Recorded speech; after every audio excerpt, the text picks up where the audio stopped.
writing the book, last year I got approached by some people in New York, and they came to me and they were like, you know, we love your story. We've heard it, obviously, and they were like, you know, you got to write a book. And I was like, no, I don't want to. I'm way too busy. I got a million things to do. I gotta do rehab. I have PT every day, and I gotta just focus on my life. But you know, my family kind of talked me into doing this because nobody gets an opportunity to write a book. And you know, I went through it, and it was tough. It was tough on my fiance and I, because she had I don't write emails. I'm not good at it.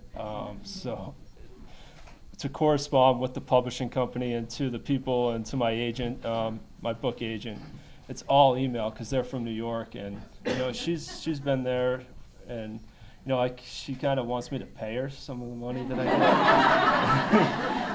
get. And I said no. I was like, no. It's all pro bono, right?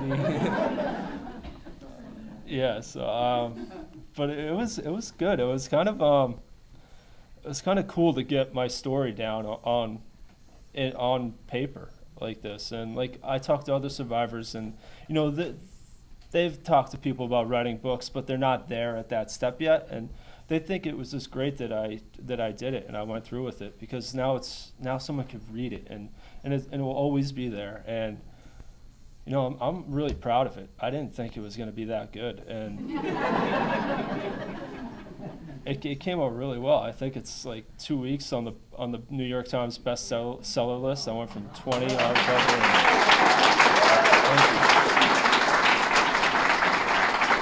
Thank you. Well, I mean, that's all because of you guys. You guys supported me, and this is I can't say enough about the support, and you know, the people that have helped me around the world, and from Concord to Boston, especially around New Hampshire and Mass. It's crazy. Everywhere I go, anytime I go out, I always say, like, I go to a restaurant and I always have like 5 beers sitting in front of me. Just people just buying me beers left and right. I can't drink this much, and then Aaron's looking at me like, you're not drinking those. I know. But, so yeah, it was tough. It was tough to finish this book in 9 months. We had 9 months to do it, and it came out really well. Brett Witter is my co-author, and he lives in Atlanta, right outside of Atlanta right now, and he's a nerd. He's a super nerd. I joke around with him, but it was tough writing it with somebody else. You know, like having a partner in school. Like you're kind of always arguing with them on what you want, and what you want in the book, what you want left out of the book. And you know, I might have left out some stuff, and I might have added a little too much about my family, and I didn't. It's tough because I don't know. It was tough because I didn't know how they were going to react to what I left in there and to what I left out. So, you know, that was nerve-wracking. If I were to write it alone, I wouldn't include my family, because I wouldn't want to like insult anybody and open up their life to the public. And so Brett really did a great job at that, and you know, he did a good job, and you know, Aaron did a great job, and my family has been there for me since day one and will always be there for me, and you guys will always be there for me. I know that. I love you guys. Thank you for coming out. Thank you. And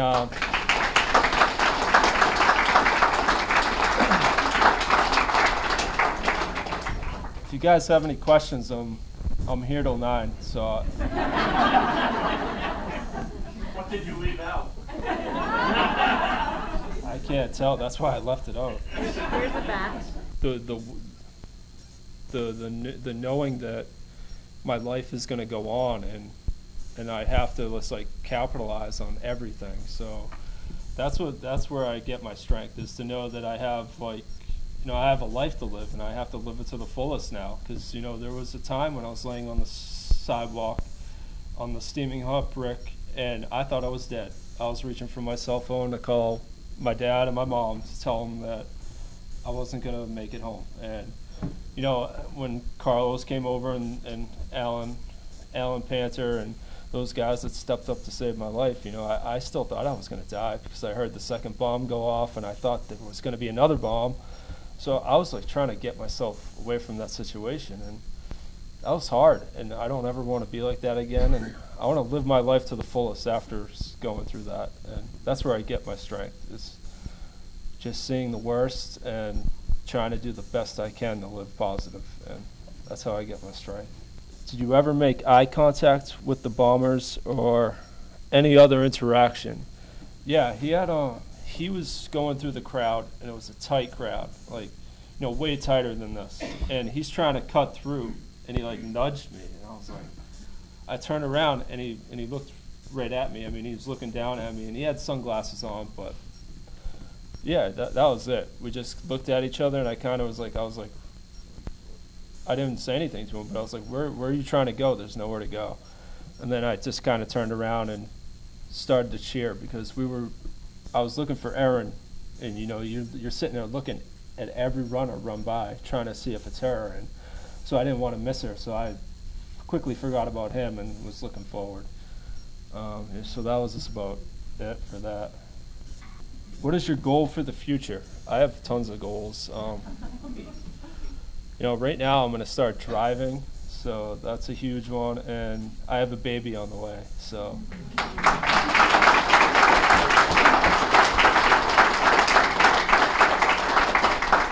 You're getting less shy. Yeah, I know. That's what happens. One person asks, and then the floodgates open. Yeah, so I just want to be the best dad I can be in the future. So, how did you connect with your co-writer? That's I mean, I kind of went over that. It was tough connecting with him, but he did most of the connection. I kind of I don't know how, I just treated him like a writer. I didn't really get personal with him, or I did a little bit, but it was hard not to because we spent so much time together. But yeah, he's just a great guy. I'd make him do stuff that I did, and he wouldn't make me do anything that he does because his whole thing was down in Atlanta, and he was up here with me. So, I mean, I took him out. I took him out for like night on the town, and you know, he loved it. He had a good time, and so that's how we kind of connected. And he got to hang out with my cousin Big D and my friend Sully when we went out, and so he loved that. He really liked it, and that's how we connected. Is it ever hard for you to revisit the location of the bombing? Yeah, I've never actually stood. I do want to go down and stand exactly where I was, and I haven't done it yet. The closest I've been was on marathon day, and I was across the street, and I saw it, and especially seeing the scene with like I don't know if you ever see it, but it has like all the flags, and then the barrier, and then the crowd, and it's really tough to look at it. It's like I was just waiting for a bomb to go off. Actually, when I was standing there, I was like, those people aren't safe. That's what I was thinking. I was like, there's too many people over there, and you know, they all stood there this year, and you know, that just shows that, you know, we're not scared, and we'll always be there. So yeah, I'm gonna go down, and one day I'll go alone though and see it. Are you any taller now than you used to be? No, I'm shorter. Shorter? Yeah. Any extra?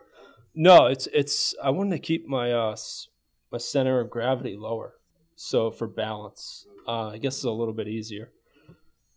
But yeah, maybe one day I'll go up to my original height. I was like 5'11". Now I'm like 5'7", 5'8". But I don't mind it. At least I'm standing. It's better than the wheelchair. 5'7". Yeah, it is. Yeah. How instrumental were you in the rehabilitation of other victims?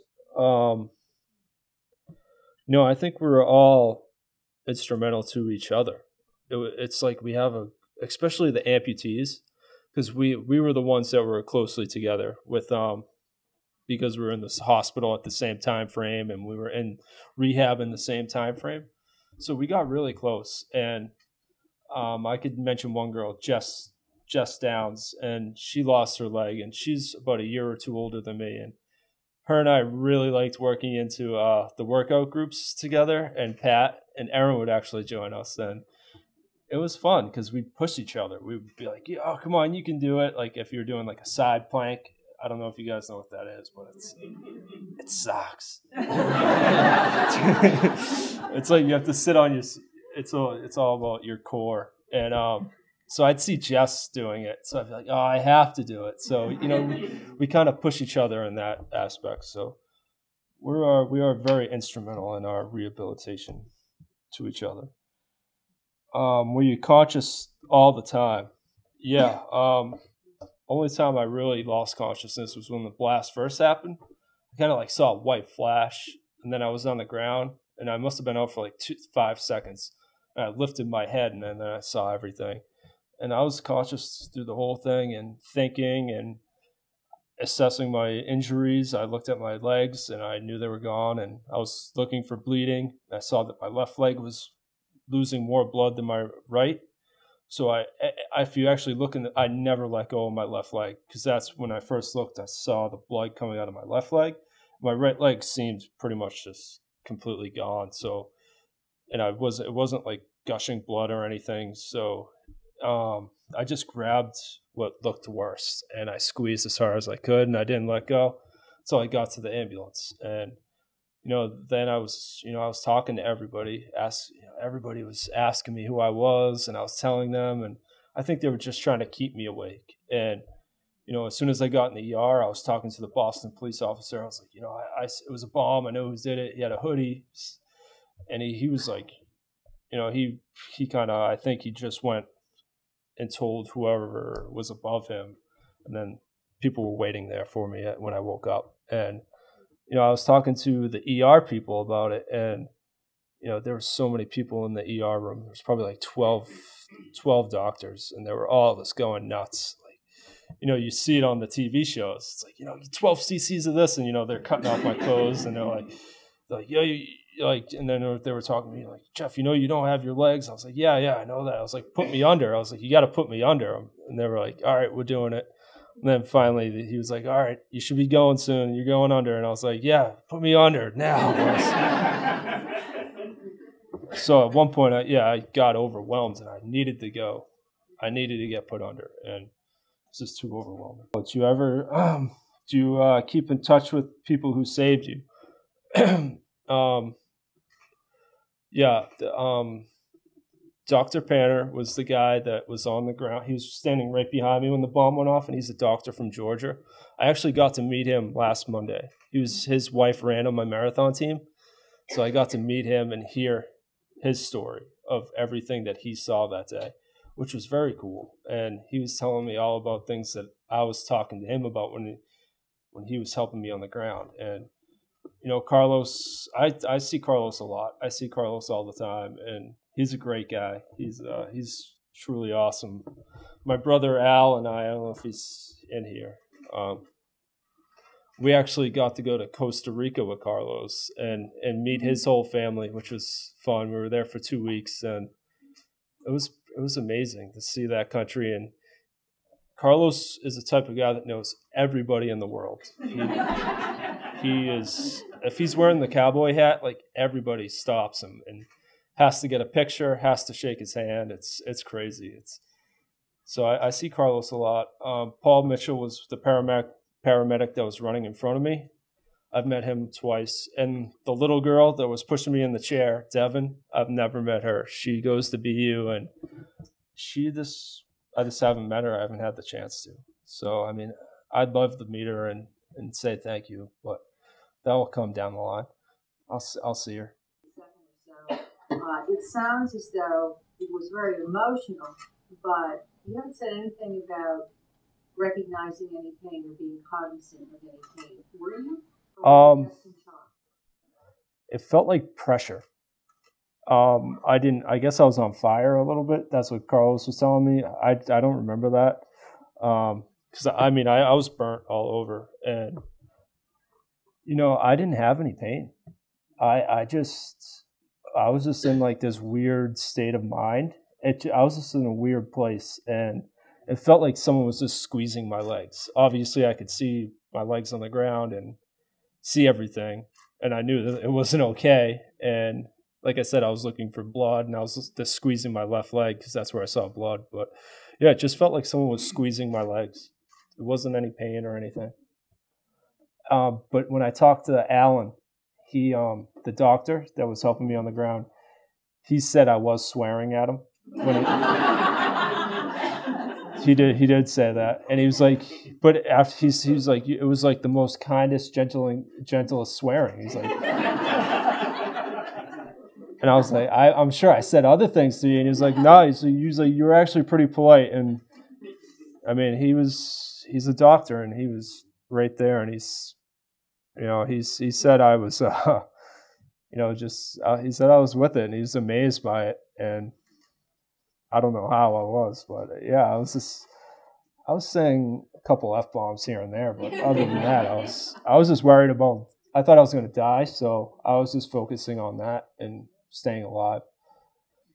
Are you finding that these talking tours that you're doing now and writing the book, is that a healing process for you? Is that helping you heal?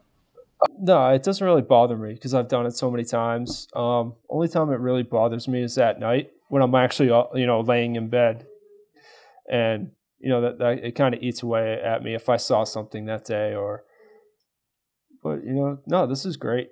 I love talking about it, and people have great questions, and I just like to answer questions. Hi, I'm Heidi, and it was a very inspirational talk to hear somebody talk about an experience of when he was at his worst, and how he's trying to be his best, and just very moved by his spirit and his courage, and can't wait to read his book.